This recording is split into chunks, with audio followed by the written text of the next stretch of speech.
A card fell from the sky and swept the globe, when everyone else dismissed it as nothing. I treasured every single one like a precious gem, because soon the blood spheres would descend. At that time, countless blood corpses that feed on humans would burst out from them. At the same time, all the food in the world, water sources, and various supplies would lose all their original functions. To survive in the apocalypse, you can only rely on the supplies obtained from the cards, as well as various talents and skills. However, as a reincarnator, I knew that tonight at midnight, the first batch of cards would fall. I immediately rushed out of the house and prepared everything. When the clock struck 12, a wind chime sound, as if from beyond the planet, rang out. Then, a torrential downpour began.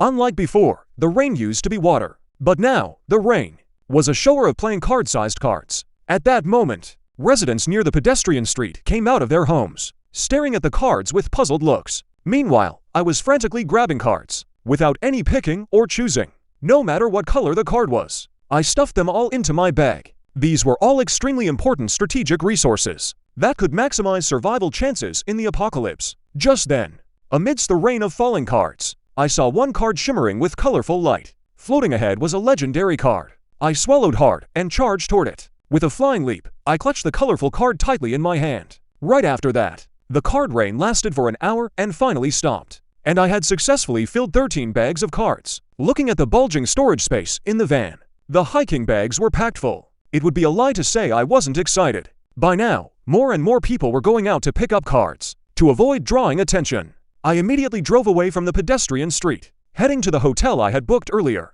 These cards would only show their effects after the apocalypse began. Now, I just had to wait for sunrise. I lay on the bed, let out a heavy sigh, and fell asleep. The next morning at 8 o'clock, the originally blue sky suddenly turned black. Tens of thousands of blood spheres fell from the sky. Countless bloody humanoid creatures burst out from the blood spheres and charged toward the nearest people. At that moment, I quietly pulled the curtain shut, my expression completely calm. The scene outside the window, for me, a survivor who had lived through 5 years of the apocalypse, was just the beginning. It wasn't even an appetizer. Then, I pulled out 2 colorful cards. I flipped one of them over. In the colorful glow, I saw the text talent attached to the card.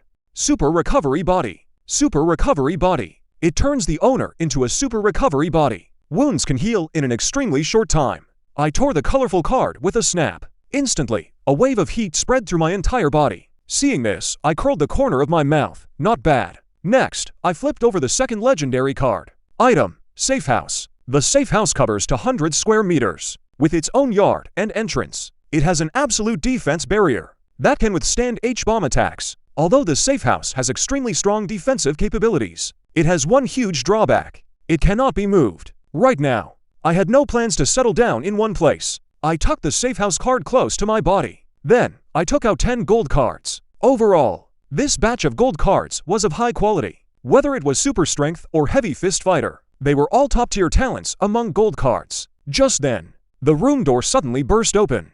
A woman in tattered clothes stumbled in. Behind her were 3 blood beasts. The young woman screamed and reached out her hand. Help! I walked over and took them out with 3 punches. The woman was stunned, staring blankly at the 3 blood beasts falling to the ground. It took her a long time to snap out of it. Thank you. I was slightly stunned as I looked at the woman before me, Lynn Warner. What a coincidence, I actually ran into her on the very first day in the tomb chamber. Strictly speaking, Lynn Warner had once saved my life. In my past life, it was thanks to her help that I barely managed to survive. Later, our community was overrun by a zombie horde, and I never saw her again after that. Lynn Warner, it's me. Do you recognize me? Of course I do, big star. At that moment, Lynn Warner's nerves eased up a bit. Can you tell me what's going on? What are these things? After a brief explanation, I changed the subject, pointing at the pile of backpacks, 10 to 20,000 cards. And I'm sorting them all by myself. Sorting them would take forever, way too much time. I happen to need an extra hand here. Do you want to team up with me? What you need to do is simple. Just help me sort the cards. I'll handle protecting you and taking care of your meals and daily needs. The outside is dangerous now, with monsters around. And this man in front of me clearly knows something. Staying with him seems pretty safe. She nodded decisively and agreed. Then Lynn Warner immediately opened the backpack and dumped the cards out. With my guidance, she started sorting them. After a while, Lynn Warner shook a bottle of water, muttering to herself, "Strange, this water doesn't quench my thirst at all." Water and food are all useless now. I pointed at the white cards sorted on the bed. You have to look on the cards. Find a water card and tear it open. The next second, Lin Warner took out a water card and tore it open.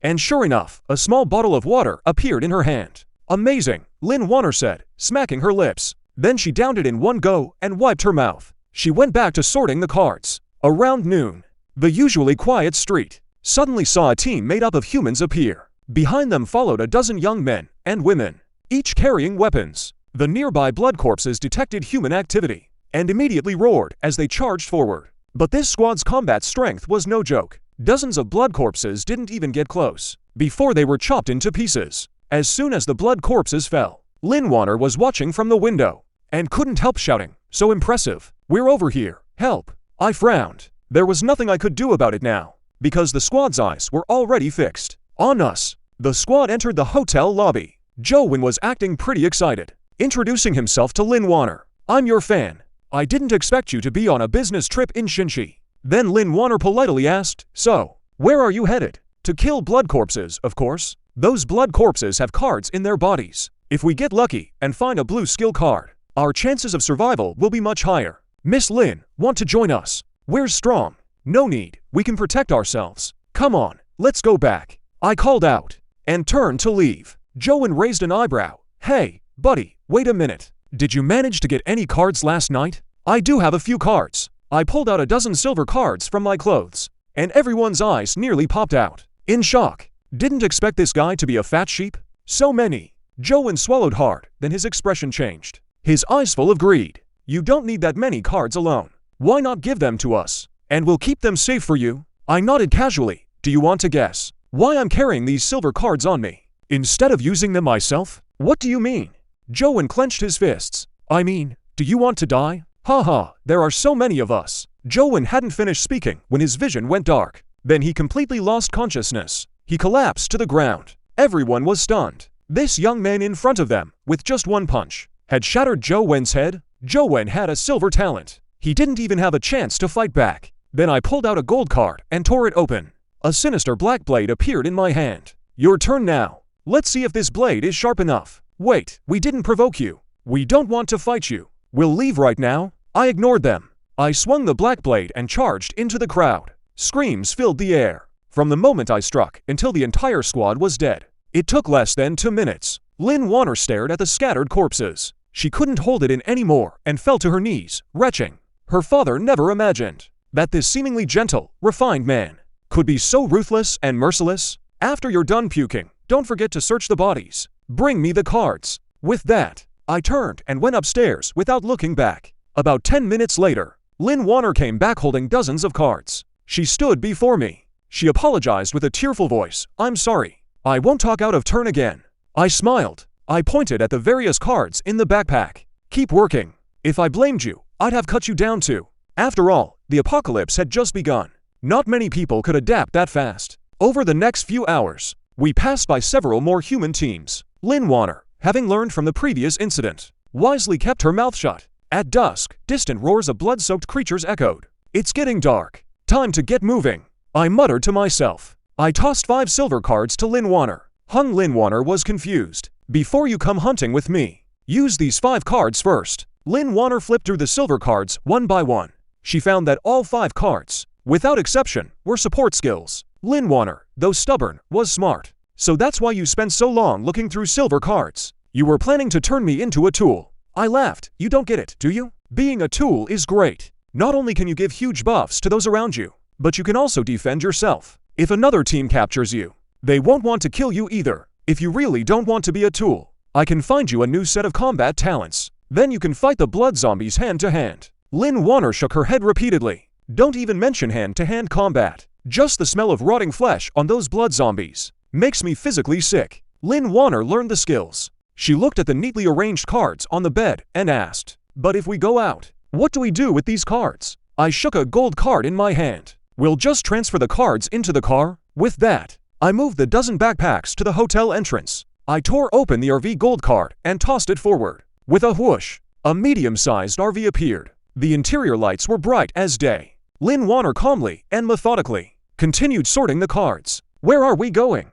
"If you ask me, with all these cards, We have enough for a year or two. There's no need to take more risks. Finding a place to lie low is the way to go. I shook my finger. If you lie low until the resources run out, you'll die for sure. To survive long-term in the apocalypse, you have to actively scavenge supplies and arm yourself as much as possible. Do you know why I chose to move at night? Lin Wanner shook her head. The blood zombies are more ferocious at night, and the cards they drop are higher quality. Plus, a new type of monster appears at night. What's that new monster? Lin Wanner suddenly felt her scalp tighten. A hint of fear grew in her heart. The night demon is fast, strong, and well defended. Except it can't see. All its other stats are basically maxed out. After Lin Wanner heard my description of the night demon, she was completely stunned. Since the night demon is so terrifying, why are we looking for trouble with it? High risk means high reward. At worst, the night demon drops a silver card. With luck, it could drop a gold card, or even a legendary card. But didn't you say it's really tough?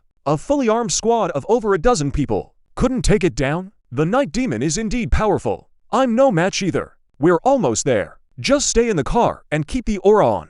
At that moment, lights were flickering in the neighborhood. On the vast open ground, dozens of blood corpses were frenziedly gnawing on a corpse. Among the corpse crowd lay a massive creature. It looked about 6 to 9 feet tall, weighing over 500 pounds. Lin Wanner covered her mouth. Her eyes were wider than saucers. She couldn't imagine how humans could win against such a monster. Then I turned off the headlights and pulled out the car key. I stepped out, holding the black blade, Zonjin, in one hand. I have many ways to deal with the night demon. The simplest method is to use a Forest Valve sniper rifle for a long-range headshot. But I really wanted to test how strong my combat power had become.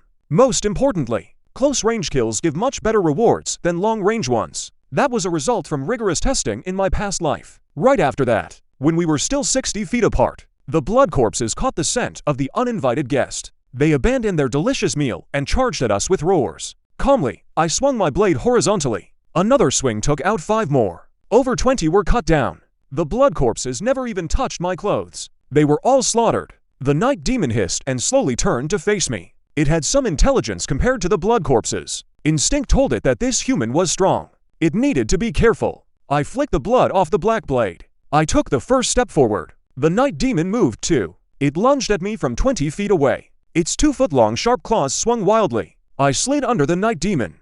I thrust the black blade, Zonjin, upward fiercely. There was no suspense. The night demon's body was pierced, and it fell to the ground. But it wasn't dead. It thrashed wildly on the ground, trying to get back up and fight. I immediately rushed in for the finishing blow. I took it out for good. Soon, the spoils of this small skirmish were tallied. 9 white cards, 4 green cards, 2 blue cards, 3 silver cards. A bit shabby. I was very dissatisfied. But it was only 7 o'clock. The night was still long. Then I drove on. Suddenly, I slammed on the brakes. Lin Wanner knew something was wrong. She rushed over quickly. Through the car window, she saw something she would never forget. About 600 feet ahead, there was a huge, bloody heart, 15 to 18 feet tall, beating continuously. Around the heart were hundreds of blood corpses wandering aimlessly. Lin Wanner covered her mouth. Her eyes were full of fear and shock. What is that? A revenge code? Lin Wanner was stunned. Her face showed worrying. How are you planning to deal with that thing? What's the rush? I sat in the driver's seat, observing that huge, bloody thing from a distance. Originally, my plan was to head east all the way to the neighboring city, Haikang, to find a friend. But plans change. At the intersection, I discovered this massive blood fiend about to transform. So naturally, I didn't want to leave. You see, the card drop rate after transformation is more than 10 times higher than a normal blood fiend. But the only problem now is, I don't know how long I'll have to wait for it to transform. Time slowly passed, and a few hours went by in a blink. Those sluggish blood corpses suddenly seemed to sense something, and charged roaring toward the right side of the intersection.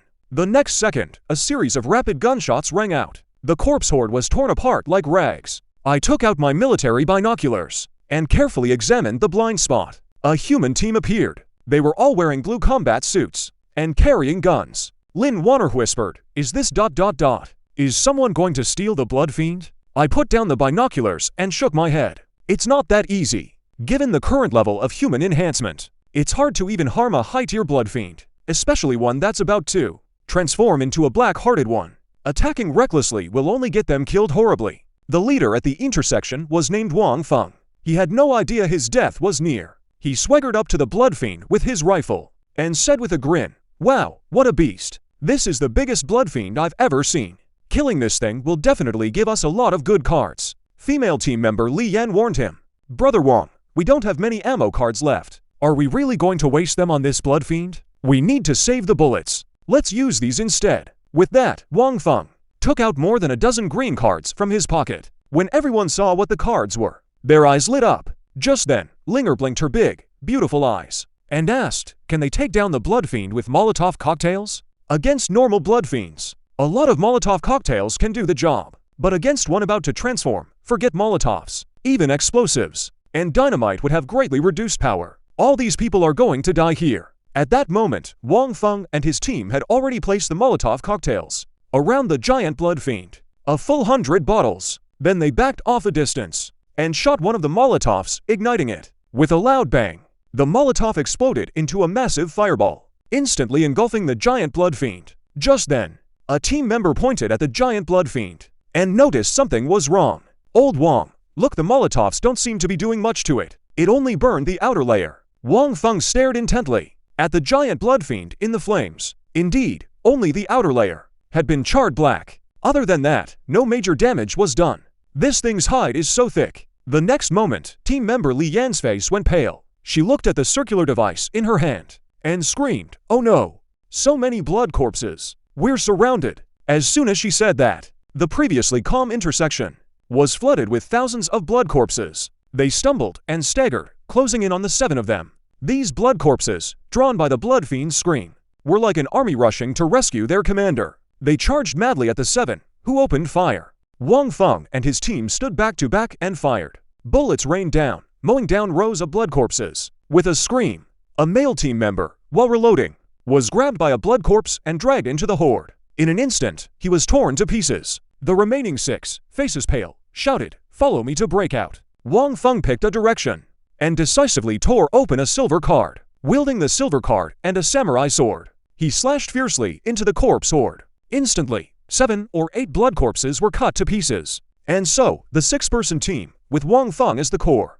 fought their way through the corpse horde, carving a bloody path. Watching all this unfold, I couldn't help but find it a bit ridiculous. There are 4 roads at the intersection. Why would you break out in that direction? Why did it have to break through right where I am? They seem to have spotted us. Lin Wanner was worried and anxious. I calmly gave a word of advice. Hide all the cards. Get ready to welcome our guests. During their breakout, Wang Feng and his group naturally spotted the yellow minivan. Their eyes lit up with excitement. "Open the door. Help us." I had Lin Wanner open the car door. Once the 6 of them climbed into the RV, panting heavily, I floored the gas pedal. The RV plowed through over a dozen blood corpses like a bulldozer, sending them flying. Paving a path forward, we sped off in the opposite direction. "Ha!" Wang Feng laughed heartily, celebrating his survival. Then he looked around the RV's interior and glanced at the flustered Lin Wanner. Suddenly, he blurted out, "Wait, you're Lin Wanner." Lin Wanner straightened up.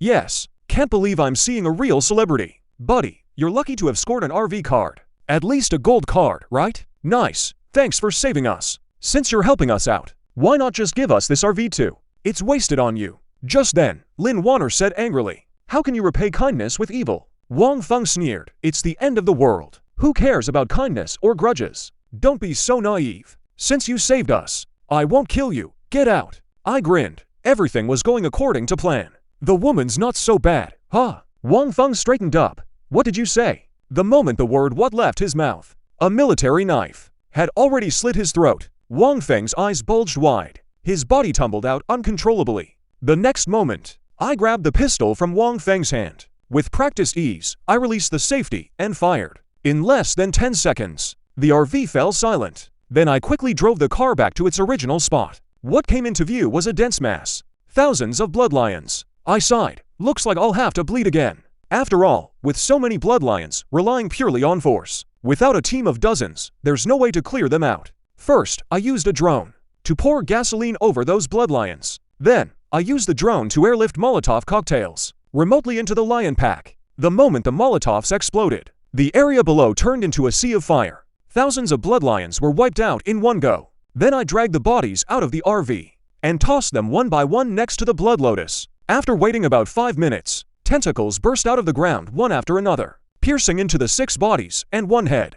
Those were the blood lotus's roots. It absorbs human flesh and blood to transform or lay eggs. After absorbing the 6 bodies, the massive blood lotus suddenly trembled. An indescribably eerie aura emanated from within it. It's about to transform. My heart raced with excitement, but my face remained calm and composed. Just then, Lin Warner asked curiously, "After it transforms, won't it be even stronger?" I shook my head. Of course, a transformed blood lotus is freakishly strong. No individual currently has the ability to take on the black lotus alone. But during the transformation process, the blood lotus, in order to complete its change, will drain all its energy to its core. In other words, right now, it's at its weakest. Its defense isn't much higher than an ordinary blood lotus. This is the best time to kill it. Right after that, I walked straight toward the blood lotus, knife in hand. The black blade sliced through its shell with ease. The inside of the blood lotus was fully exposed. From top to bottom, there were over 100 irregularly arranged sack-like objects.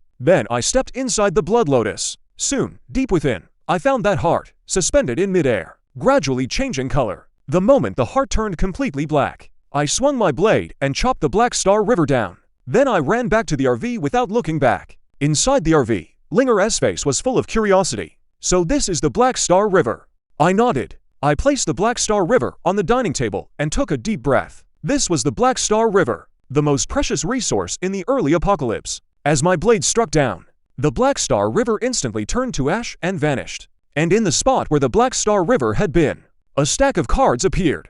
Over a dozen of them. I rubbed my hands together. I picked up the cards and looked through them one by one. Besides the color cards, there were also 6 gold cards. 6 gold cards. Except for the item card and the biologist card, which were useless for now. The other 4 cards were all top-tier TO cards. Next, I opened one of the color cards. After reading the description on it, my pupils dilated. Jade artistry. Grants the owner the ability to control spiritual energy. Requirement: open the 8 meridians. A solid god-tier talent among color cards. But the requirement was too harsh. I couldn't learn it. I put the Jade artistry card away. I opened the second color card. After I saw what was on the color card, I couldn't hold back and burst out laughing. Armor, electronic protection bracelet. As long as it has power, you can't die. I'd seen someone use this electronic protection bracelet before. It was something that needed silver card batteries to charge it. Once fully charged, it could block 3 fatal attacks. The specifics depended on the damage of the opponent's attack. Of course, the premise was that the attack couldn't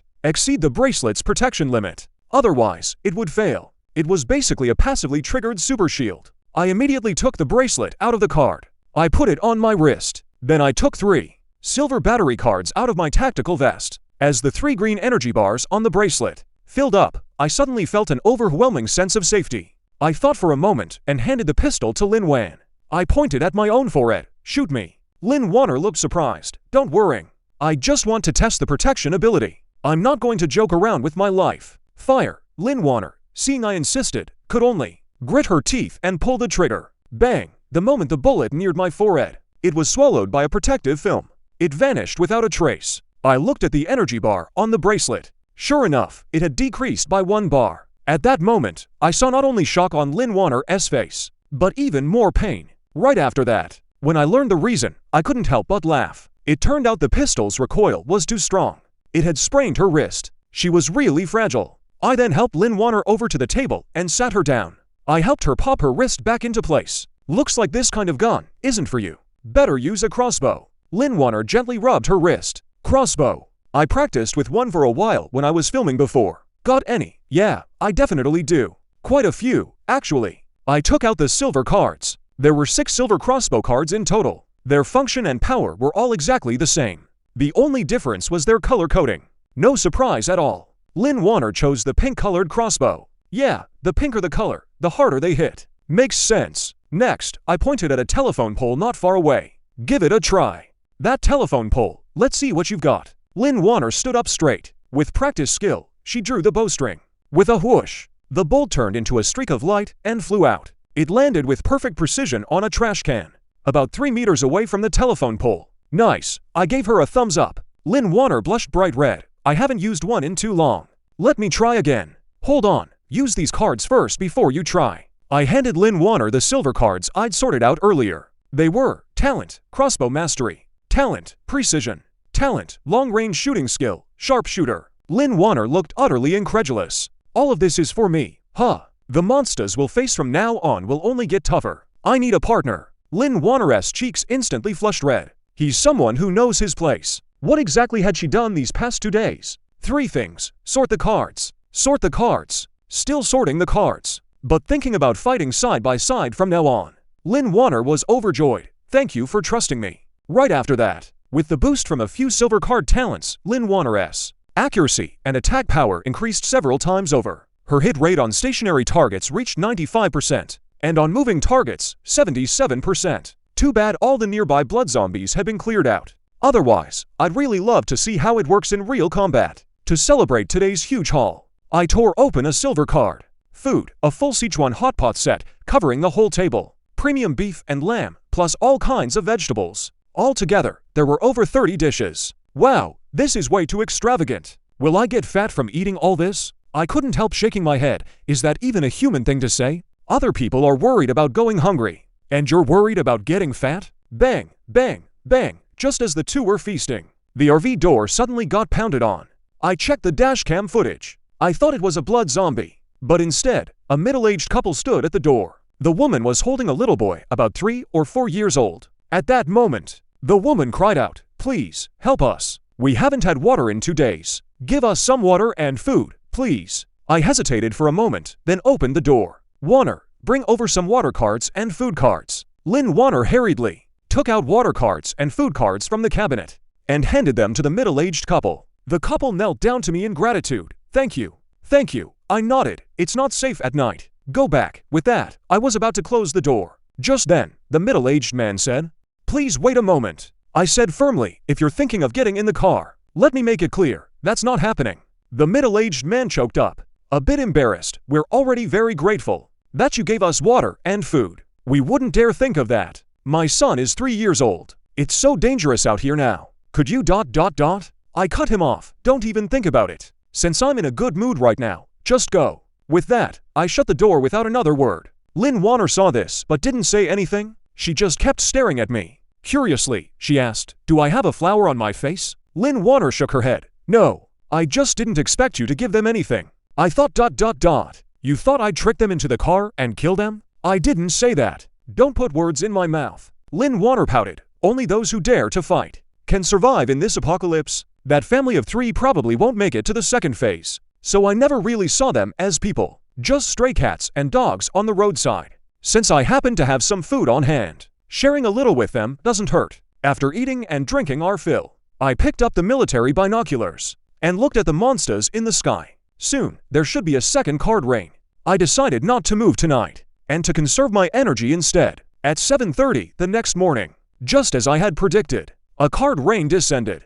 Although it was much smaller than the first day, it brought the survivors hope to keep going. Many residents emerged nearby, cheering as they picked up cards. Right after that, the card rain lasted less than an hour before it stopped, since the earlier scavenging trip was pretty disappointing.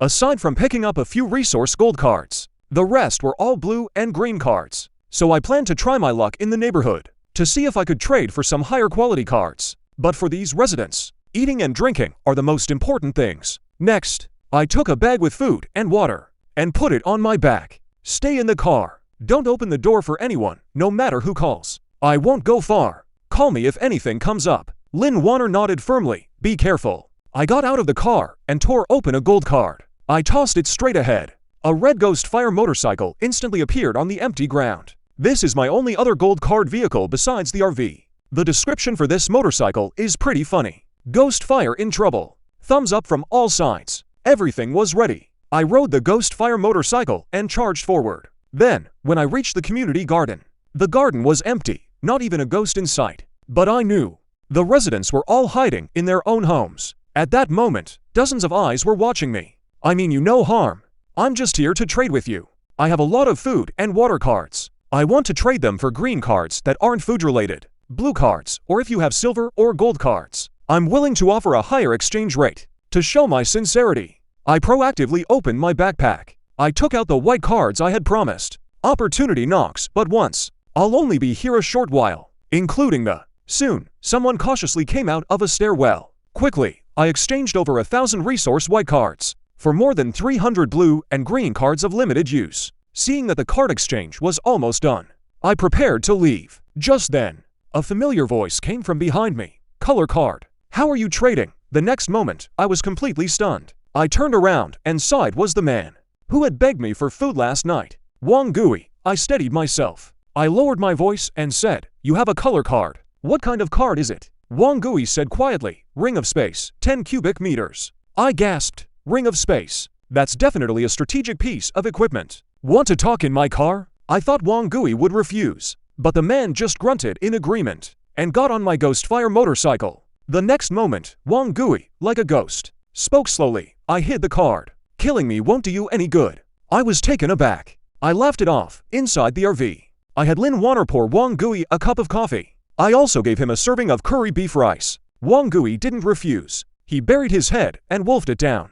I wasn't in a hurry at all. I waited until Wang Gui finished eating before speaking. "Now, we can talk about the deal. What do you want to trade for?" Wang Gui wiped his mouth. "I don't want anything. I just want you to kill 3 people for me." I straightened up. I sensed something was wrong. "What's going on?" Wang Gui's eyes were vacant. "My wife is dead. My son... is dead too." Lin Wanner looked shocked. "Dead? They were fine last night. How could this happen?" "The ones who killed my wife and son are Hu Dejin, Wang Zhicheng, and Zhou Yu. They took turns humiliating my wife and strangled my son." The next second, Wang Gui suddenly became agitated. Like a madman, he pounded the dining table with his fists. He roared, "I want them dead. As long as they're dead, the color card is yours. Kill them for me. I know you have the ability." I stared at this man, overwhelmed by grief. I watched him for a long moment. "Calm down, I'll throw in an extra condition. You can choose how they die. If circumstances allow, I'll let you take your revenge yourself." Then I glanced at the time on my watch. I grabbed my black blade, Zan Jin, and stood up. "Come with me." 5 minutes later, I brought Wang Gui back to the community. I was just about to ask Wang Gui to point out where those 3 lived. Wang Gui suddenly tugged at my arm. Trembling, he said, "That's them." I looked over. 3 young men were walking toward us. At that moment, Hu Dejin, his face covered in blood, said, "Brother Gui is back. You're the ones who killed my wife and son. Don't try to deny it. Someone saw you." Wang Gui roared. His eyes were bloodshot. Hu Dejin chuckled. "Who said I'm denying it? That's right, I killed them. What can you do about it?" Then Wang Zhicheng grinned and said, "To be fair, your wife was something else. Really smooth. You have no idea how cooperative she was. When we were having our fun with her, it was absolutely intoxicating. I'll kill you all." Wang Gui lunged forward like a madman. I grabbed him tightly. "Expressionless," I said. "Sleeping with her is one thing, but killing people, and not even sparing a child. You brought him here for revenge, didn't you?" Hu Dejin's eyes were full of provocation. He stared straight at me. Then the men behind him, seeing this, deliberately revealed the pistols at their waists. 3 men. 3 guns. What was there to fear? I let out a cold smile. "You 3 ants." The next moment, Hu Dejin drew his gun without hesitation. "Die, bastard." But before he could pull the trigger, I was already prepared. I shot and blew his arm off. "Ah!" My hand, Hu Dejin screamed and fell. Wang Zhicheng and Zhou Yun quickly fired at me. However, the bullets that hit me vanished without a trace. They couldn't harm me in the slightest. I didn't give them time to think or attack again. I fired back. After 2 loud shots, both Wang Zhicheng and Zhou Yun's gun hands were shot off. "Why? I hit him. Why is he fine?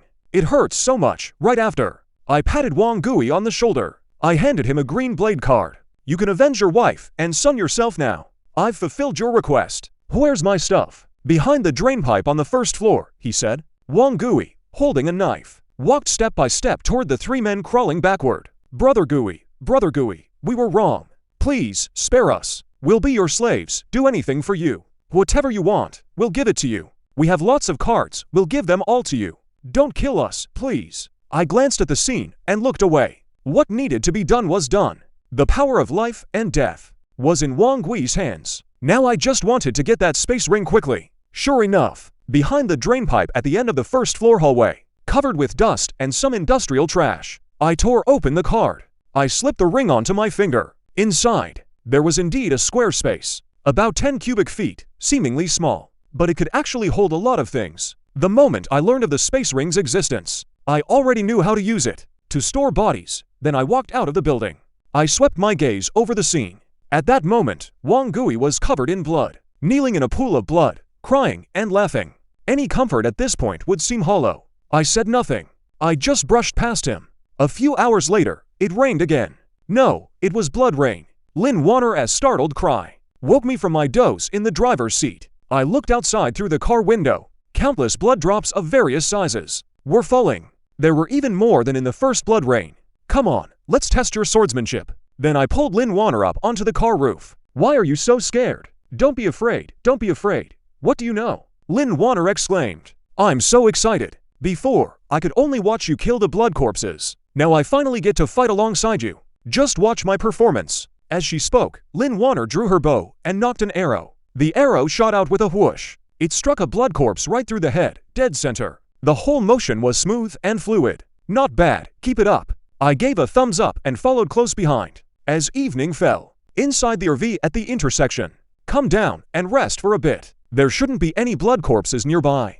I called out for Lin Wanner to climb down from the roof. In just a short hours, I realized Lin Wanner had incredible combat talent and learning ability. From being nervous and hesitant at first, to landing headshots one after another, her skill improvement was astonishing to witness. I took down 61 blood corpses. Lin Wanner jumped into the RV with a joyful face, bragging to me. I smiled and said, impressive. Change your clothes, take a shower, and let's eat. After washing up, Lin Wanner changed into a clean white shirt, while blow-drying her hair. She asked, are we leaving here tonight? I nodded. We'll fight our way through under cover of darkness. The blood rain just stopped. There are bound to be tons of blood corpses all over the city right now. Blood corpses are a great opportunity to stock up on resources. Just then, Wang Gui's voice came from outside the door. Are you in there? I was startled. I didn't expect this man had actually survived. He was holding a barely alive little boy in his arms. I opened the RV door and let Wang Gui in.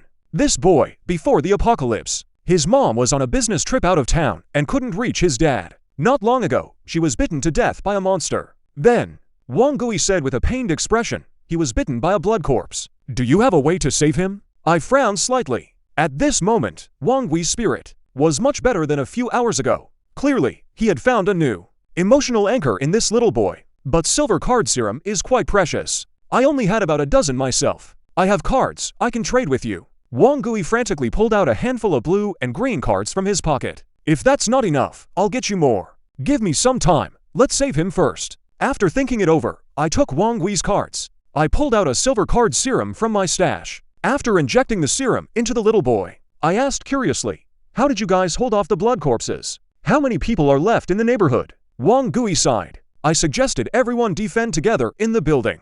Otherwise, dying was just a matter of time. Luckily, they were willing to listen to me. But unfortunately, we were too weak. We sacrificed more than half our people just to barely clear out the blood corpses. Maybe only 30 or 40 people survived. All young people, willing to fight and take risks. My words made Wang Gui pause at first. Then he seemed to realize something.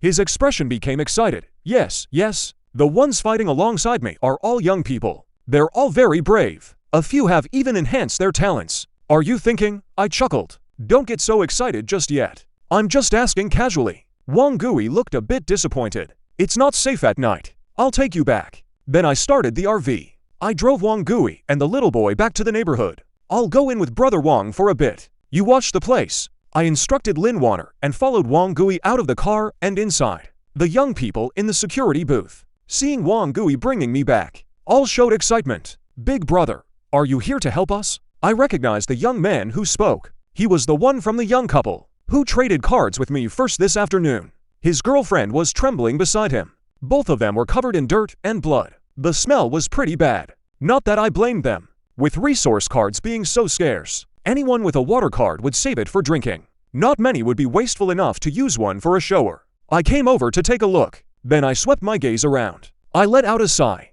Wang Gui wasn't lying. More than half of the people were dead.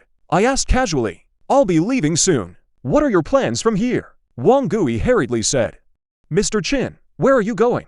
Can you take us with you? If we stay here, we'll be killed by the monsters sooner or later. Only by following you can we find a way out. Brother, please take us with you. We beg you. We don't want to die. The young couple fell to their knees, crying. Once someone started, others followed suit. Everyone, get up and speak. I helped everyone stand up. I waved my hand. It's not impossible for you to come with me and seek a way out. But we must set 3 ground rules. I like to lay out the hard truths up front. Right after that, late at night, at the end of a messy road, a motorhome was slowly moving.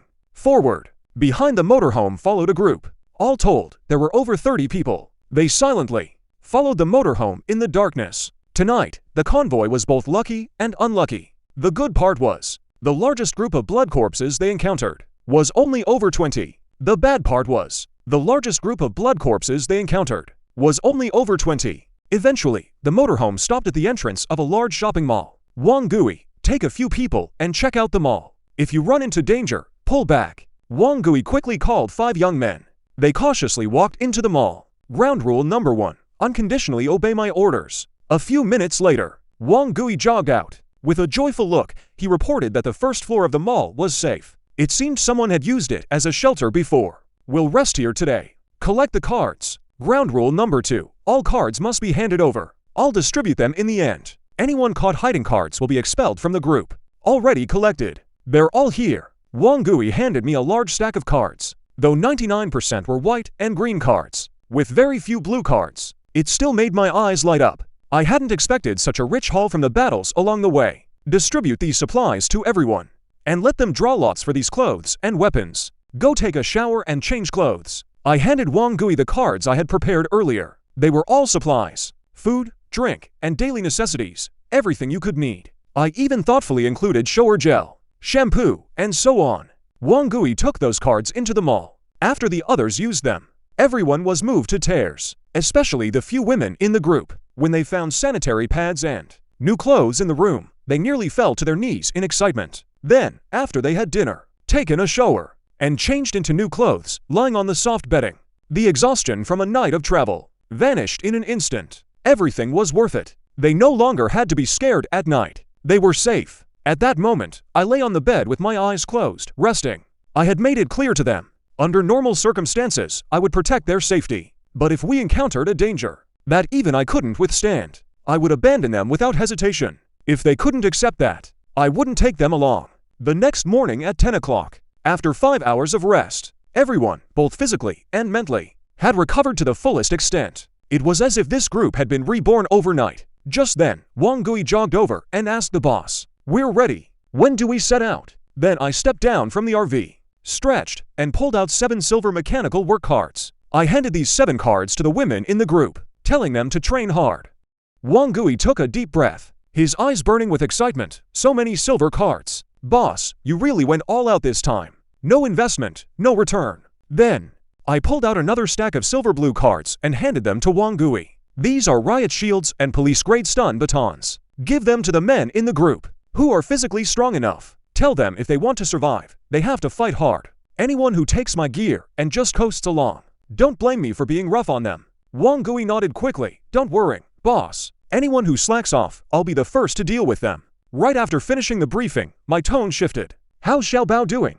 Wang Gui's face immediately softened with warmth. "Thanks to your special medicine, boss, Xiaobao is much better. He slept through the night, and when he woke up this morning, he was yelling he was hungry. Kids need to grow. Here, take these 10 green cards. These cans of formula and bread are my personal gift to you. I wouldn't even use them myself." Wang Gui was moved to tears, his eyes burning. "Boss, I can't thank you enough for your kindness. Go on, get busy." I watched Wang Gui leave and let out a sigh. Even a big family can't afford to burn through resources like this. Now I've only got a little over 100 silver cards left. I have to use them sparingly. I had nothing to do all day, so I just pulled the covers over my head and slept soundly. As evening fell and the sky darkened, I called Wang Gui and the others to set out. After last night's experience, the residents of this neighborhood weren't as afraid of the dark. When we encountered blood fiends along the way, often Lin Wanner didn't even need to step in. They would instinctively move in to kill them. The convoy drove north for over 3 hours.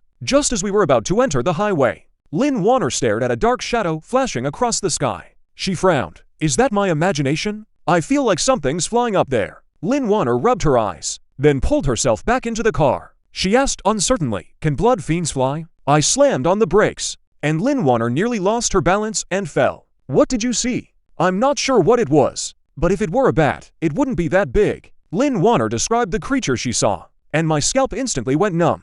"A level 1 mutant. How many days has it been? And they're already here." Level 1 mutants aren't the scary part. The scary part is that wherever there's a level 1 mutant, there's bound to a black blood fiend nearby. Level 1 mutants are the black blood fiend scouts. Something's wrong. Turn back the way we came. I immediately grabbed the walkie-talkie and notified Wang Gui. Wang Gui didn't dare take any chances. He quickly waved for everyone to turn the vehicles around. From afar came a piercing screech. Unmistakably the sound of a blood fiend. Hell welcomes blood. We've been spotted. I took out my rifle card and climbed onto the roof of the car to steady myself. With my night vision ability, I wasn't affected by the dim environment at all. I looked up and saw 7 or 8 level 1 mutants gliding across the sky. These monsters' biggest advantage is their extremely fast flight speed. Their defense and attack abilities are average. Looking for death, I activated my sharpshooter skill and fired in rapid succession, squeezing off single shots. With a series of sharp reports, every single level 1 mutant was shot in the head without exception,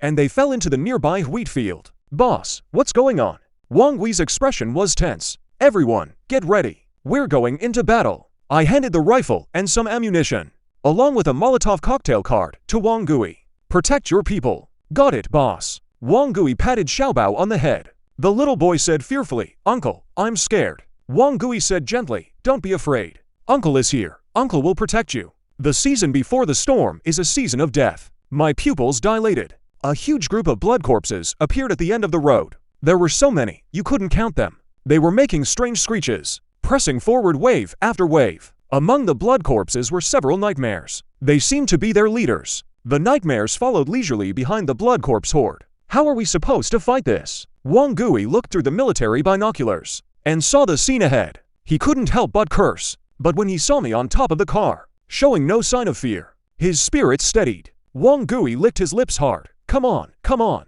I'll mow you all down. Just then, a scream rang out. In the group, a man in his 40s or 50s was ambushed by a mutant. His skull was torn off. They were only watching the front, ignoring the sky. Over a dozen mutants were circling in the air, eyeing them hungrily. Wang Gui shouted and raised his rifle. The women in the group equipped with mechanical crossbows also took aim at those dark, shadowy mutants in the sky. The ground-based mutants had very limited killing power. When people were on guard, they could hardly get close, but their flying speed was too fast, let alone the women who had just started practicing with mechanical crossbows. Even Wang Gui, using a whole magazine of bullets, only managed to kill one. You go help Wang Gui and the others, I'll handle the front. Qin Lang instructed Lin Wan. He raised his rifle. The corpse horde in front had already entered the effective range of his rifle. He didn't worry about what was behind him. Looking down from above, he pulled the trigger. Bullets poured out like rain. The front rows of blood corpses fell in droves. But there were too many blood corpses. Qin Lang's single rifle couldn't stop them alone. However, he was prepared. He pulled grenades and explosives from his space ring and threw them far ahead. A deafening roar shook the sky and earth. Flames erupted everywhere. Hundreds of blood corpses were blown apart. The dense horde of corpses was blasted into patches of bloody open ground. No wonder he's the boss. So fierce, Wang Gui took a deep breath. His eyes burned with intensity. On his side, with Lin Wan, a sharpshooter, helping him, they quickly drove back the mutants trying to ambush them. They began turning their guns toward the front. Rifles, mechanical crossbows, combined with the grenades Qin Lang occasionally threw, explosives and firebombs. The corpse horde was held back at a distance of 50 meters, unable to advance a single step. But suddenly, two nightmares from the corpse horde charged forward through the bullets and arrows. They lunged at Qin Lang on the car roof from left and right, moving extremely fast, like two cars speeding down a highway. Watch out! Lin Wan shouted in alarm. Good timing. Qin Lang showed no fear. His black blade, Zon Jin, left its sheath. A flash of cutting light streaked by. A nightmare weighing nearly half a ton was split in two. A torrent of blood gushed from the severed body. Its limbs twitched a few times, then went still. Having succeeded with one strike, Qin Lang didn't pause. He took a step forward and swung his blade horizontally. The nightmare sensed the danger, tried to dodge, but it was too late. Qin Lang's blade was just too fast. Half of the nightmare's head was sliced off. Having killed two nightmares in one go, Qin Lang's face showed no emotion. He picked up his rifle again, expertly reloaded, and sprayed the corpse horde. The two sides faced off for another 7 or 8 minutes. Hey, the corpse horde seems to be retreating. People noticed the horde was no longer charging forward. They began to slowly pull back. Everyone stop, don't waste bullets. Qin Lang's jewelry store sweetheart is pretty popular. He scanned the crowd behind him. The result was reassuring, except for that uncle who was ambushed at the very start. Wang Gui's team had no other casualties. Not only that, they had also killed over 100 blood lions. This is the advantage of having numbers. If he hadn't brought Wang Gui's team this time, and faced a lion pride of this size, Qin Lang would have chosen to run away immediately. Qin Lang jumped down from the roof of the RV. He started looting the cards from the night demons. The 2 night demons each gave Qin Lang a gold card. A profit, Qin Lang put the gold cards away safely. Without waiting for his orders, Wang Gui had already called a few young men to go clean up the battlefield with him. About 10 minutes later, Wang Gui handed a large stack of cards to Qin Lang. Must be 200 or 300 cards. It's not safe here. Let's head back. Qin Lang turned the RV around. They went back the same way. After driving for over half an hour, and making sure they were far from the Black Blood Stars' territory, they finally stopped. Everyone's tired. We'll rest here for tonight. After this skirmish, everyone was physically and mentally exhausted, but their eyes were much brighter than yesterday, compared to the fight back in the neighborhood. And then looking at tonight's battle, the scale of the two couldn't even be compared. Yet the casualties were negligible. Brother Gui's decision was absolutely right. Only by following the boss do we have a chance to survive. We killed hundreds of blood lions. I can't believe this is real. That's what happens when you follow the right person. Did you guys see that just now? The boss was so fierce. Those huge monsters, he killed them one by one with a single slash. I heard Brother Gui say those things are called night demons. Morale was high. They cooked and chatted by the campfire. The topic naturally revolved around Qin Lang. To celebrate this victory, Qin Lang took out a lot of green resource cards to reward them. Things like sausages, canned meat, instant noodles, and braised eggs. Not enough. Since the apocalypse began, they hadn't eaten this food. After a week, tasting these so-called junk foods, from the peaceful era, many people were moved to tears. I'm actually eating meat. Who the hell would believe this if I told them? A big, burly man was eating a can of Spam in big mouthfuls, while crying. You eat more. I'll just have some soup. The scrawny guy, full of affection, pushed the prepared instant noodles to his girlfriend. The girlfriend wiped her eyes and stubbornly shook her head. No, Ale, let's eat together. The RV was brightly lit. Qin Lang cut a piece of tender beef and put it in his mouth. His brow furrowed slightly. He clearly had something on his mind. And that was indeed the case. Although they had won this skirmish, the Black Blood Star was still ahead. If he didn't kill that thing, he'd have to take a big detour to get out of the city. He had the RV, so it didn't matter to him. But Wang Gui and the others definitely couldn't handle it. Besides, other roads might not be safe either. Lin Wanner, sensing his mood, didn't disturb his thoughts. After eating, she obediently sat to the side and started sorting the cards. She occasionally stole glances at Qin Lang, her heartbeat inexplicably quickening. A focused man is the most charming. What's wrong? Qin Lang just snapped out of it and found Lin Wanner looking at him. Nothing. Oh, I wanted to tell you. We confiscated a total of 317 cards tonight. 33 green cards, 5 blue cards, and 1 silver card. They're all here. Not bad. Qin Lang nodded. We made a profit, but not a big one. By the way, what were those 2 gold cards? Qin Lang remembered. In the space ring, there were 2 more gold cards he'd taken from the career demon. He took them out and looked. One was a weapon, the blood pattern spear. One was a talent, keen sense of smell. The blood pattern spear is a cold weapon. Only if you've learned a matching skill talent can it be useful. For now, he couldn't use it. What's interesting is that keen sense of smell, in essence, is pretty similar to danger intuition. Both are passive talents that detect danger in advance. But since he already had danger intuition, there was no need to learn this one. It's a talent with some serious side effects. What side effects? Lin Wanner looked like a curious little kid. Qin Lang said with a grin, having to sharpen a nose is never a good thing for a person. Especially in the apocalypse, it seriously messes with your quality of life. Lin Ruer thought about it. That did make sense. If you magnify the stench of a blood zombie several times, nobody could stand it. Using this talent to suppress your appetite and keep your figure would actually be a good choice. The next morning, Qin Lang called Wang Gui over. He had him hand out the day's supply cards to everyone. As they were chatting, a dark green military truck drove up from the distance. The truck stopped about 100 meters from the camp. 5 fully armed men jumped out of the truck. The speaker was a man in his 40s with a crew cut. He was dressed in full camouflage. He had a very sturdy build. Everyone, don't be nervous. I mean no harm. We're a search team from Unity Community. My name is Li Genki. Who's your leader? I'd like to talk to him. Li Genki called out with a big smile. Sir, is there something you need? Qin Lang walked up with a smile. You're the leader. Li Genki looked a bit incredulous. He was just a young man in his early 20s, yet he managed to become a leader. Looks like he's got something going on. Li Genki smiled and said, here's the thing. My camp has solid defenses and plenty of supplies. You know what it's like out there now. Monsters are everywhere, eating people. Only by sticking together can we survive. Would you be willing to bring your people back to my camp? We can cooperate and fight those monsters together. Of course, if you're not satisfied when you get there, you can leave anytime. I won't force you. I just think the more people we have, the better our chances of survival. Gotta say, Li Genki's words were very sincere and made a lot of sense. Facing a sudden monster outbreak, any normal person would choose to band together. Sir, where is your camp? Qin Lang asked. At the Seahai Hotel behind Jingshu Garden. Oh, that place.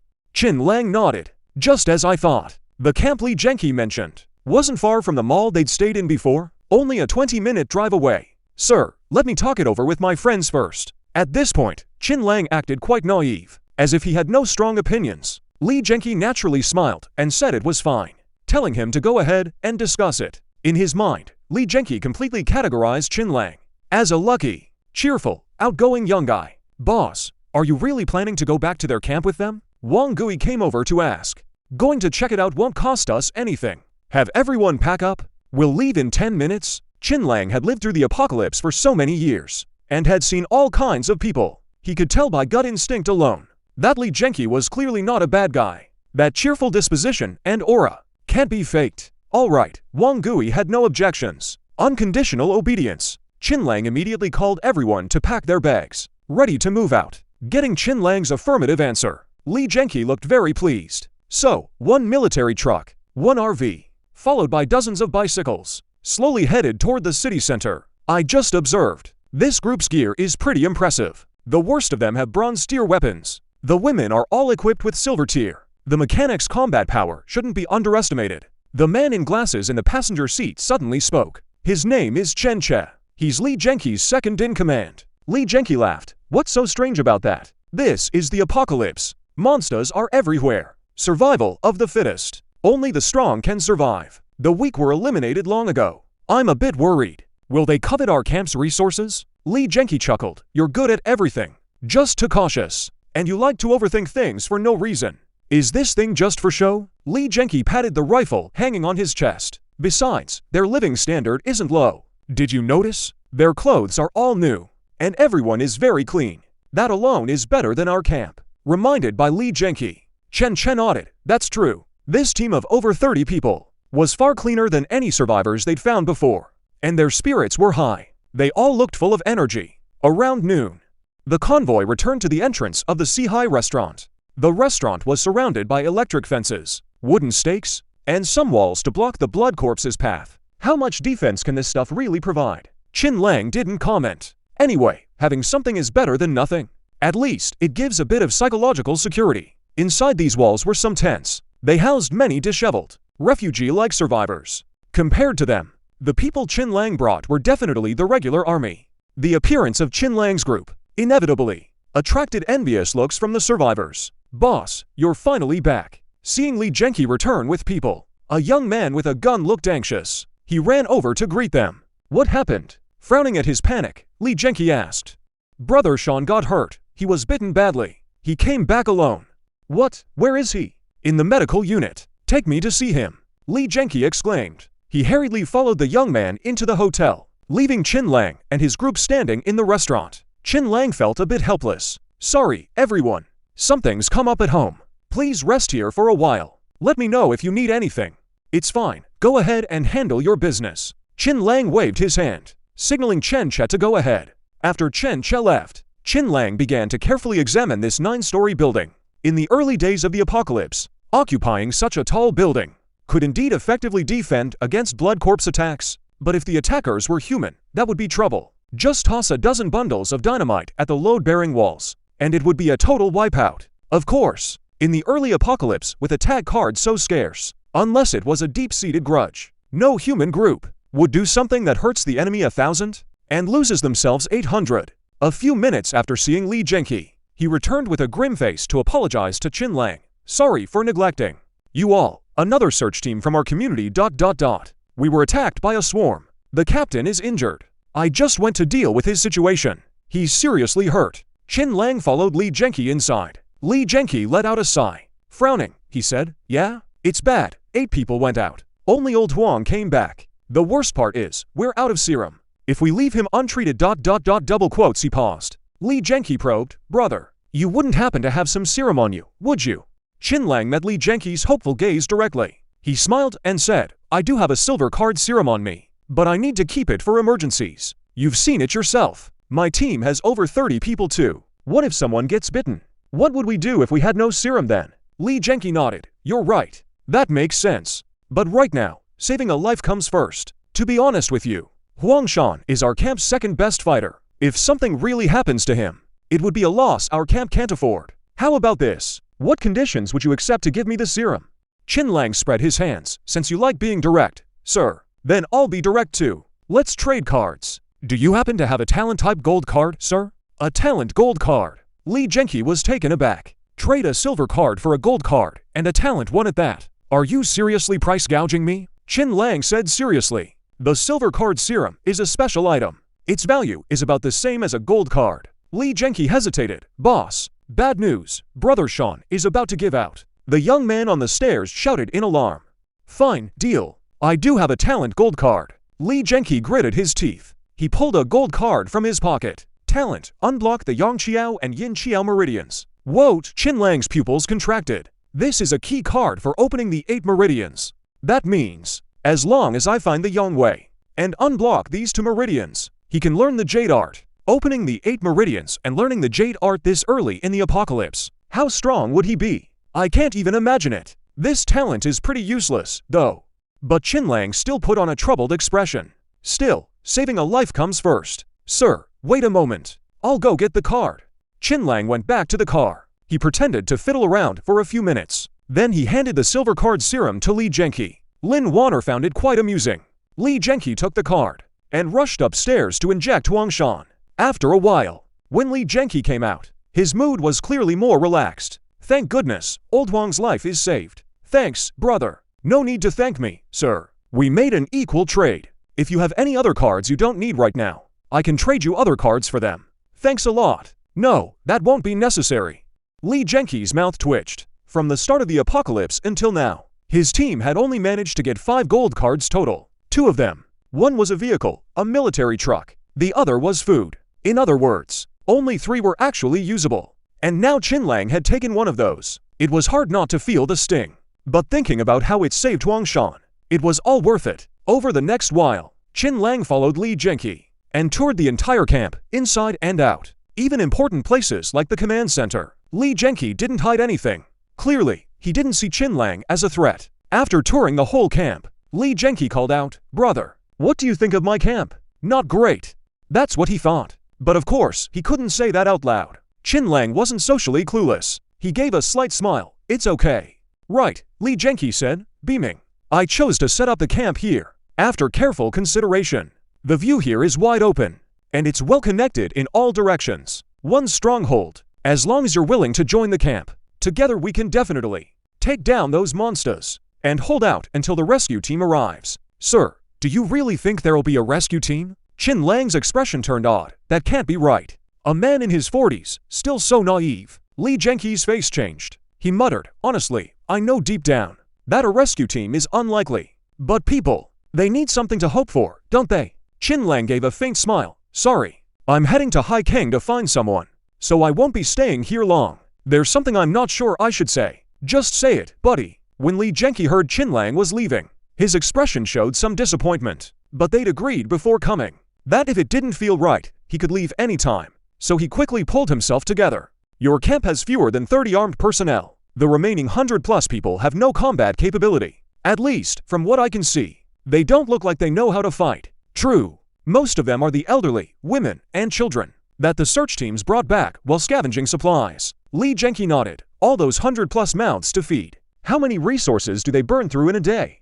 You can handle 1 day, 2 days, but 10 or half a month. Relying on your 30 people to support 100. You'll wear yourselves out sooner or later. It was only because Li Genki seemed like a decent guy that Qinlang was willing to say this much. With anyone else, he couldn't care less if they died. These words hit Li Genki right where it hurt. Every word was spot on. As the camp's population grew, in just a few days, he already felt immense pressure. If it weren't for that, Why would he have forcibly split the two search teams into 4, all to maximize resource collection? But what else could he do? He couldn't just watch these people get bitten by monsters. Brother! The communicator on Qin Lang's waist buzzed. Wang Gui's voice came through. Boss, there's trouble downstairs. Qin Lang straightened up and leaned out to look downstairs. Dozens of people were clearly split into 2 groups, seemingly arguing about something. What's going on? Qin Lang and Li Zhenqi went down to the open area on the first floor. Wang Gui jogged over and explained the whole situation to him. It turned out that just a moment ago, some of Wang Gui's team got hungry, so they started cooking. They were eating mostly leftover green card food from the morning, like sausages, canned goods, and instant noodles. The smell of the instant noodles, in particular, was a real olfactory assault on the camp's original residents, who had been eating plain white rice and pickled vegetables. So, the residents sent a few representatives to ask for food. After Wang Gui refused, the two sides started arguing. Why are you being so stingy? We're just asking for a few packs of instant noodles. Before all this, junk food like that, I wouldn't even look at it. I used to be the boss of a listed company, worth hundreds of millions. And now you're hemming and hawing over a little food? You've got no vision at all. I'm a TikTok influencer with 600,000 followers. Give me 2 cans. And when the apocalypse is over, I can make you all rich. Everyone was chattering away, listening to all this nonsense. Qin Lang almost couldn't hold back a laugh. These people had all been brainwashed by Li Zhenqi. They naively believed the apocalypse would pass, and rescue teams would come to save them. Little did they know, even the country was gone now. Save them. Save your damn self. Zihu, you're the nurse from the Women's and Children's Hospital, right? It's me, Sister Wang. Do you still remember me? I took good care of you back when you were at the unit. The young woman in Wang Gui's group snorted. Of course, I remember you. You never made things hard for me, did you? How can you talk like that? I was helping you grow. It was for your own good. The woman's face changed color. Young people these days just don't know what's good for them. Enough. Stop arguing. Didn't I give you food this morning? Li Zhenqi was mortified. After all, he'd been bragging to Qin Lang that the camp had plenty of supplies. It's just rice porridge with pickles again. We haven't smelled meat in days. Yeah, Chief Li. At least open a few cans for us. If we keep eating like this, we'll get malnourished. When you brought us back here, you promised we'd have plenty to eat and drink. If we'd known it'd be like this, we'd rather have stayed outside. Yeah, exactly. Li Zhenqi's mouth nearly twisted in anger. Deputy Chen Che, and the rest of you, shut up. You're attacking unconditionally. You're not satisfied with the food and drink. To find resources for you. Brother Shan almost lost his life out there. He's still unconscious now. How can you say such heartless things? Qin Lang saw the argument turn into an internal fight, so he gave Wang Gui a look. The latter understood, and stepped aside to watch the show. Everyone, don't worry. I'll definitely handle the food situation. I just need you to give me some time. Li Zhenqi was exhausted, body and soul, regretting his choices. Why did he bring all these burdens here? Don't use delaying tactics. They have good food ready over there. The woman pointed at Wang Gui's group. Improve our meals first. Yeah, let us eat better first. Someone immediately chimed in with nonsense. What do their cards have to do with me? Li Zhenqi stopped everyone. Qin Lang laughed. Want better food? That's easy. Go out and kill some blood corpses. Which blood corpse doesn't have a card inside? My people get to eat meat because they fought alongside me. What makes you deserve it? A bunch of stinking beggars complaining about the smell. When Wang Gui's group heard this, they all puffed out their chests. He's absolutely right. Last night, they fought alongside Qin Lang. Against a lion pack, they earned this. Watch your damn mouth. Who are you calling a stinking beggar? When I was picking girls at the Heavenly Club, you were probably in some back alley. A man in a tattered suit stood up from the crowd and snarled, "You're giving us that card today, whether you like it or not." I said so. Screw your mother. Qin Lang couldn't be bothered to argue. He just drew his gun. With a bang. As red and white splattered, the whole world went silent. Chen Che was shocked. He never thought Qin Lang would kill someone just like that. He instinctively reached for his gun. But the next second, a rough hand stopped him. He asked, confused. Boss Li Zhenqi said nothing.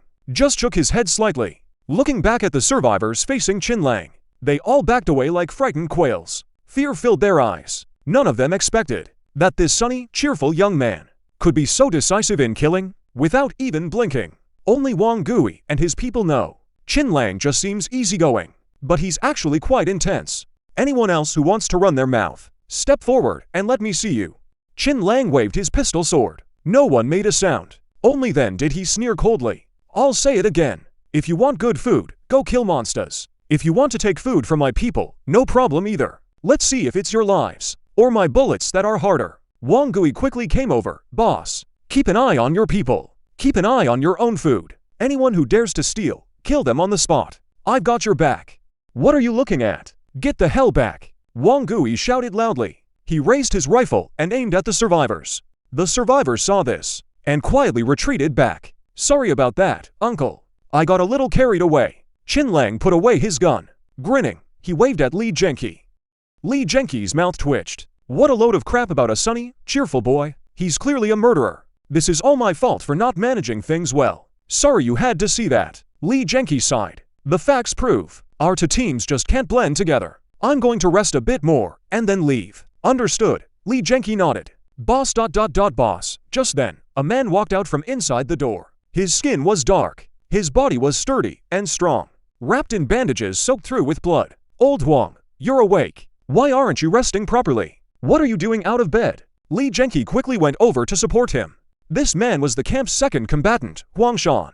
Huang Shan's expression was agitated. I have important news to tell you. We need to get out of here fast. It's not safe. Qin Lang was about to head into the RV. But when he heard this, he stopped in his tracks. Are you delirious with fever? How could this place be unsafe? Li Genki was completely confused. In the past few days, thanks to the camp's defense system, they had easily fended off several small lion packs. Huang Shan sat down on the steps, panting heavily. His eyes were fearful. I'm not lying to you. It really isn't safe. When my squad was scavenging for supplies, we were attacked by a lion pack. You know our strength. A dozen blood lions are nothing to us. Even a few dozen, we could handle easily. But the ones we ran into today were different. Those blood lions' bodies were as hard as stone. Bullets couldn't penetrate them. How is that possible? Li Genki exclaimed. It's true. We emptied our magazines and couldn't even kill one.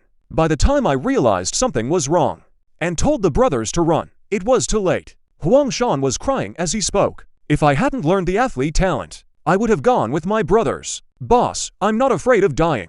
But I had to tell you this news. I'm not blaming you. But what's going on with those blood lions? Why can't bullets kill them? Li Genki was completely baffled. If that's really the case, this camp does need to be abandoned. Qin Lang's voice came from behind. Young man, do you know what's going on? Li Genki turned around. Qin Lang nodded. He explained, people can enhance their abilities through cards. Everyone knows that. But if someone learns a talent like stone skin, or bullet resistance aura, and then gets eaten by a lion, then the blood lion has a certain chance of inheriting that talent. From what Brother Huang Shan described, I'm guessing it's a bullet resistance aura. Regular guns would have almost no effect on them. Sweat dripped down Li Genki's forehead. So how do we deal with these blood corpses if we run into them? Simple. Use cold weapons or crossbows. Qin Lang asked Huang Shan.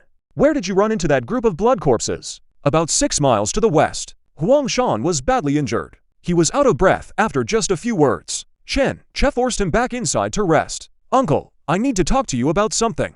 Qin Lang pulled Li Genki aside. I want to borrow your truck. Li Genki looked puzzled. You know those blood corpses have special abilities. And you still want to take that risk? Fortune favors the bold. Besides, 6 miles isn't that far, but it's not close either. Can you really be okay with letting a bunch of bulletproof blood corpses roam around nearby? Or are you actually planning to give up on this camp? Li Genki thought it over. He nodded. Borrowing the truck is no problem. But I have one condition.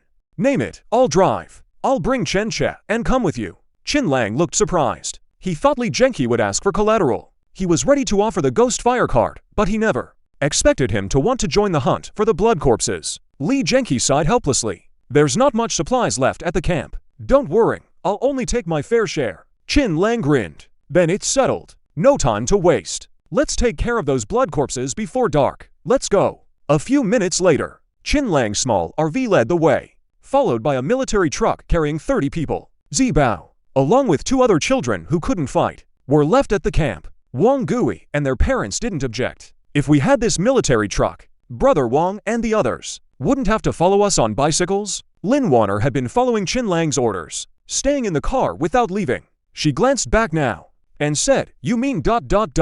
Find a chance to take out Li Genki and steal this truck. Qin Lang said casually, no, I don't. Lin Warner panicked. She screamed, that's not what I meant. Qin Lang laughed it off. Just kidding. You took it seriously. I'm not a murderer. At least not for a lousy gold card truck. I wouldn't kill for that. If I were to kill, it'd be for a platinum card or higher. But in the first stage of the apocalypse, silver cards don't even appear yet. Qin Lang thought to himself. Soon, the two vehicles arrived at the scene. Qin Lang looked through the military binoculars and saw everything ahead. He couldn't help but twitch his mouth. Old Huang didn't tell the whole story. He didn't say there were this many. Li Zhenqi also had military binoculars. He jumped out of the truck and came over to Qin Lang to complain. A few hundred yards away, blood corpses were packed together like a swarm. There were no fewer than 300. Let's just use Molotov cocktails or explosives. Better not use them if we can avoid it. Qin Lang shook his head. Molotov cocktails, explosives, grenades, these large-scale weapons can indeed kill the blood corpses effectively, but they'll also destroy the cards inside their bodies to a great extent. In simple terms, it hurts the card drop rate. This time, I'm going on the offensive to target that Halo blood corpse. I want to see if I can get that bullet resistance Halo to drop. That's a legendary rainbow card. With that thing, I'll never have to worry about being shot again. Without explosives, killing that many blood corpses is going to be tough. Li Zhenqi gritted his teeth. It was his first time facing a horde of this size. In comparison, Wang Gui's team, who had fought the zombie horde last night, were much calmer. The women had all raised their crossbows, while the men had their shields, stun batons, short blades, and other weapons in hand, ready to fight at a moment's notice. That's the difference. Li Zhenqi sighed in admiration. Qin Lang was far more qualified as a leader than he was. See that bridge over there? We can lure the blood corpses onto the bridge and kill them there. Qin Lang pointed not far away. A bridge spanning the lake. This bridge is over 30 feet wide and over 300 feet long. A lot of corpses were piled up on the bridge, both humans and blood corpses. Plenty of private cars that lost power after the apocalypse, left abandoned on both sides of the bridge. After moving the position to the bridge, Qin Lang pushed the ghost fire motorcycle down from the RV. He had the space. No one knew about the ring except Lin Warner and Wang Gui. He naturally wouldn't reveal it in front of outsiders. Who would ride this thing to lure the blood corpses over? Qin Lang looked at the group. Wang Gui stepped forward. Boss, I'll go. I've ridden before. Let me do it. P. Zhenqi waved his hand. You guys will be doing the heavy lifting later. At least let me contribute a little. Chen stepped forward to stop him. Boss, your talent is only suited for close combat. If you get surrounded, it'll be bad. Let me go instead. If I fail, at least I have a way to escape. Li Zhenqi frowned. That's true. But are you sure? It's very dangerous. It's Fine. Chen smiled and handed the gun to Li Zhenqi. Don't you know? My survival ability is even a bit stronger than Shanji's. After saying that, Chen got on the ghost fire motorcycle. Qin Lang gave him a few instructions. Then he sped off toward the other side of the bridge. Everyone, get ready for battle. Whether we get an extra meal tonight depends on this fight. Qin Lang shouted. He drew his black blade, gold cutter. The distance between the two sides wasn't far to begin with. The ghost fire motorcycle was not only fast, but also loud. It was hard not to attract the attention of the blood corpses. They let out terrifying roars and charged straight at Chen. Following Qin Lang's instructions, Chen deliberately slowed down. He always kept a safe distance of about 60 feet from the blood corpses. Slowly but steadily, he led the corpse horde onto the bridge. The whole process went incredibly smoothly. Just as everyone breathed a sigh of relief for him, an accident happened. Because Chen Qi's attention was always on what was behind him, on the blood corpses, he ignored the bones and vehicle wreckage on the bridge. The wheel accidentally hit a protruding piece of metal. The ghost fire motorcycle instantly lost control. The front handlebars started shaking wildly. Although Chen had experience riding motorcycles, he couldn't control this terrifying death wobble. After holding on for 5 or 6 seconds, he had no choice but to bail. Chen tumbled on the ground. After getting up, he ran forward without looking back. What was clearly visible was that his legs were wrapped in a transparent whirlwind. Whirlwind legs. Qin Lang recognized it at a glance as a gold card skill. It could increase speed in a short time, boosting running speed. Top-notch survival ability. Li Zhenqi nodded. Yeah? That kid runs so fast even a dog can't catch him. Qin Lang smiled. He owes me a ghost fire motorcycle. Li Zhenqi pulled out the machete at his waist. Not the time to talk about that now. Let's deal with these monsters first. Prepare to engage the enemy. Qin Lang, through the communicator, talked to Lin Warner, who was waiting on top of the vehicle. The Halo blood corpse must be different from the other blood corpses. Your mission is to find it. Tell me its location. Okay, activate the laser halo. Yeah, as they spoke, Chen jogged back, and the corpse horde had officially entered the range of the machine guns. The women standing on the military truck all activated their abilities. From their high vantage point, they shot down the front ranks of blood corpses. After several consecutive rounds of shooting, dozens of blood corpses were eliminated. Qin Lang shouted, "Wang Gui knows the boss. Brothers, follow me and charge." Wang Gui responded loudly. Leading by example, he held up a riot shield and stood at the very front. The other men in the team followed suit. Over 20 people managed to form a wall with their shields, firmly blocking the zombie horde. "It's my turn to strike." Li Genki wiped his short blade on his clothes. He jumped straight up and actually leapt over the shield wall, diving headfirst into the zombie horde. Holy crap, what just went by? Wang Gui was stunned. Qin Lang was a bit dazed. He had no idea why Li Genki was asking for death. The next second, he saw where Li Genki was. Body parts and blood were flying everywhere. He was like a human meat grinder. With just his own strength and a single machete, he carved a bloody path through the horde. "This is my boss's talent. Pretty strong for a barbarian, right?" Chen Che showed a proud expression. Qin Lang smiled, and then said, "The killing power of a gold card talent can't be this exaggerated. Li Genki is clearly holding back. He must have learned some kind of talent that increases damage output." "I saw it," Lin Wan's voice came through the earpiece. "At the very back of the horde, there's a white-furred bloodlion. Copy that." Qin Lang swung his black blade, and also plunged into the horde. As they say, everyone has their specialty. When it comes to close-quarters combat, Qin Lang was indeed much weaker than Li Genki. His speed was far slower than Li Genki's, but his target wasn't these ordinary bloodlions. It was the aura bloodlion in the back. Thanks to Lin Wan's precise callouts, Qin Lang quickly reached the white-furred bloodlion. Aside from the white fur on its head, the rest of its body was no different from a normal bloodlion. Qin Lang swung his blade. The white-furred bloodlion's head flew high into the air. The next moment, Qin Lang grabbed it firmly and casually stuffed it into his space ring. "Ah!" Suddenly, Li Genki's strange roar came from beside him. He was seen grabbing a car rack with both hands and swinging it horizontally, instantly knocking down over a dozen bloodlions that had surrounded them. Then he hurled the car wreck far away. Another dozen bloodlions were crushed into pieces. Is that a tyrant or a monster? Qin Lang was intensely jealous. This was clearly a platinum card ability. I really want that. With the aura buff gone, Wang Gui and Chen Che started mowing down the horde with rifles. In less than 5 minutes, the bloodlions on the bridge were completely cleaned out. Huff, puff, huff, puff. Li Genki sat on the ground, gasping for air. He had single-handedly taken out over 100 bloodlions. He was already exhausted. "Old man, you were hiding a lot." Qin Lang reached out and pulled Li Genki up. Laughing, he teased, "I should have known not to bring you along. You're making my